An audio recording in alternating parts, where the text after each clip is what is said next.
I'm Joanna. And I am Assumpta.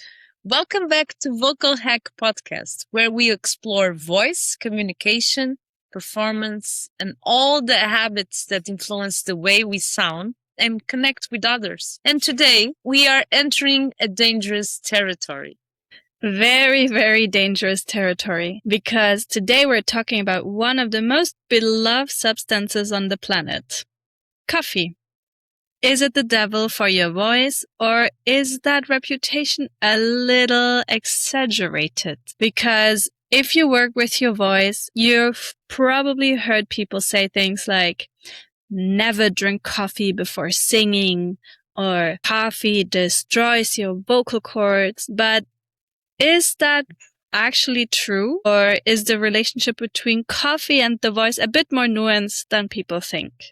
First of all, I think it's important to say that coffee itself is not the devil. Most vocal coaches, including us, are not walking around trying to ban coffee from people's lives. No. And honestly, for many people, coffee is also a ritual, comfort, pleasure, social connection, and sometimes even emotional grounding. So this is not about fear. It's about awareness. The question is not simply, is coffee bad? The real question is, how does coffee affect your body and your voice specifically? Exactly. Because voices are deeply connected to the body and everybody reacts differently. For some people, coffee creates almost no noticeable vocal impact. For others, it immediately increases dryness, tension, reflux, anxiety, or vocal fatigue. And coffee can stimulate the nervous system quite strongly, especially if someone is already stressed, tired, or operating in high performance mode. So sometimes what people perceive as a vocal problem after coffee is actually the effect coffee had on their breathing, tension levels, or purely their nervous system regulation. Maybe it's time to talk about our own experiences, because we have so different experience with coffee, me and the Sumta. I will start with mine. I drank coffee during my whole adult life until now, until 2 years ago, when I start feeling very uncomfortable with strange palpitations in my heart, and I was feeling stressed, and I just realized it might be the coffee. So I cut the coffee. It was the most horrible 3 days of my life. It's not easy, I can assure you. But what I felt after was that, for me, I'm talking about my experience, guys. I'm just saying that it was unnecessary. And I felt more calm. I felt more connected with the surroundings. But the social part was a bit harsh, because I was used to go to a coffee shop and just coffee here, coffee there. So I just switched the drink, and it worked. For me, it's working until now. I'm not saying I didn't drink 1 or 2 coffees during these past 2 years. I would be lying. But I just notice how well I feel and how unnecessary for me the coffee feels. What is your go-to drink now? I'm curious. It's like an infusion of the peel of the lemon that we in Portugal, we drink a lot. We call carioca de limão. And so it's kind of healthy, because you're drinking infusion of the peel of lemon, and at the same time it's a warm drink, and it works. Sometimes I drink also decaf, but it's something that I don't advise so much because it has a lot of chemicals. But yeah, that's my experience. So what was your experience, or what is your experience with coffee? I think for me, when I started drinking coffee, I can barely call it coffee, to be honest. It was more like a lot of milk with a little bit of coffee flavor and sugar. But then I moved to Italy, and that's actually when I started appreciating coffee more.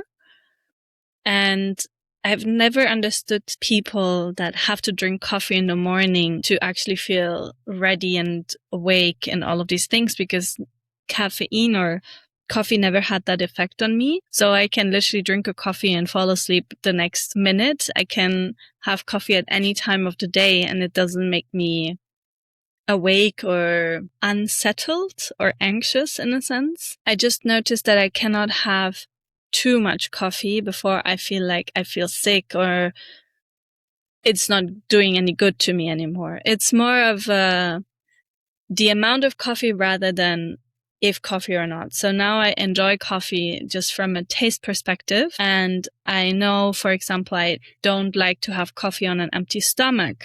Like I have to eat something first and then I can have a coffee. It just feels better in my body.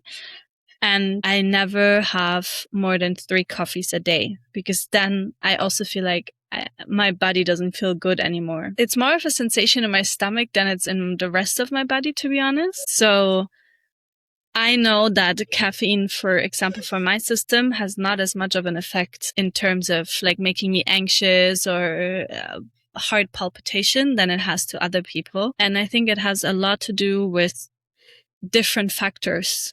And it's not one person has the same than the other person, but it's like very, very individual. Some people will tell you they can drink 5 coffees and they're still fine. Some people tell you they drink half a coffee and their blood pressure is through the roof. So I also think it's really important to notice that you should listen to your own body and your own experience in that sense, rather than taking one thing as the holy grail for everyone. Yeah. I feel that it's completely irresistible, the smell of coffee until now. Yes. Yeah, I just that best smell. one thing that the smell comes and picks up your nose and you just float, and that's the effect that the smell of good coffee has on me. But at the same time, I already did the taking off of my life, so I'm not returning to that. But the smell is very satisfying. It's amazing. Oh yeah. But I already used it like a substance that I use daily, because in Portugal everyone drinks coffee all the time. It's kind of like Italy.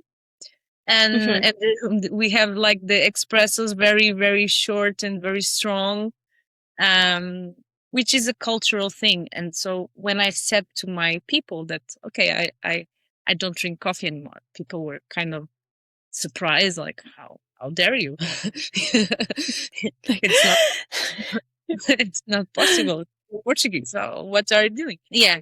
And I agree with you. Everyone has a different body. And one of the biggest concerns that people mention is dehydration. When coffee have a mild dehydration effect, and hydration matters enormously for vocal health, because the vocal folds need lubrication to function efficiently. When the body is dehydrated, the voice may feel rougher and less flexible. The interesting thing is that moderate coffee consumption alone usually doesn't destroy hydration if the person is otherwise drinking enough water during the day. So the problem often happens when people replace water with coffee instead of balancing both. I think it's absolutely true. It goes back to every person's body reacts differently, but also one important thing to notice is the timing. Sometimes someone drinks several coffees, sleeps badly, skips water, rushes through the day, feels stressed, and then blames the coffee alone for their vocal fatigue. But the voice responds to the full lifestyle, not just one drink. Coffee is often part of a bigger picture, and professional voice users especially, awareness becomes key. How does your throat feel after the coffee? Does your breathing change? Do you become more tense, more reactive, more energetic, or more anxious? Learning to observe those patterns is much more useful than blindly following a rigid rule. I actually think one of the strongest effects of coffee on communication is nervous system related, because caffeine can increase alertness and energy, which can absolutely help some people feel more awake and focused before speaking or performing. But for others, especially people who already struggle with anxiety or fast-paced speech, coffee can intensify rushing, shallow breathing, jaw tension, or over talking. That is something also a little bit annoying. And since the voice reflects the nervous system constantly, the communication itself may become less grounded without the person realizing why. Yes, and that's why self-awareness is everything. There are speakers and performers who genuinely function beautifully with coffee, and there are others whose voice becomes immediately tighter and less stable after one espresso. Neither experience is wrong. The important thing is learning what supports your instrument, because your voice is not separated from your sleep, stress levels, hydration, emotions, digestion, breathing, or energy levels. Vocal health is holistic, and I think that's something that we want to emphasize so much, that it's not just this one little thing hanging in your throat, but that it's actually really, really connected to everything you do, everything in your body, everything that influences you. And sometimes people search for one magical answer, but your body usually works through balance and not extremes, and every experience is individual. So, is coffee the devil? Probably not. But can it influence your voice? Yes, absolutely. And I think the healthiest approach is curiosity instead of fear. You don't need to become obsessed or restrictive, but you do want to become conscious how your habits affect your communication, performance, and physical well-being. Your voice is constantly giving you feedback if you're willing to listen and pay it. If you're willing, exactly. And honestly, sometimes the bigger issue is not the coffee itself, but your lifestyle surrounding it.